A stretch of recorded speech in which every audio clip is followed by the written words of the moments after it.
Is your 2007 BMW 328i key fob not working?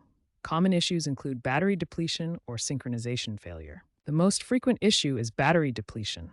The key fob uses a CR2032 battery to communicate with the car.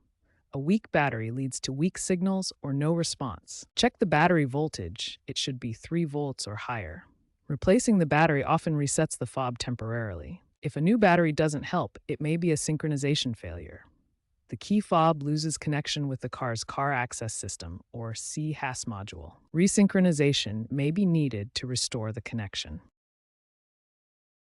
To resync the key fob, insert the key into the ignition and cycle it to the accessory mode 5 times.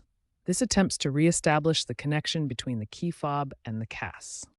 If that doesn't work, the car's car access system could have a glitch. A CAS reset might be needed using specialized diagnostic tools like InPay or ISTA software.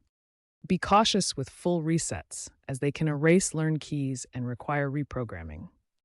DIY methods are popular, with online tutorials showing how to clean fob contacts and resync via the OBD2 port. For more complex CAS issues, or if DIY methods fail, consider consulting a mechanic. Aftermarket replicas of key fobs are an option, but remember, quality can vary. Preventive maintenance is key. Change the battery every 2 to 3 years to avoid problems.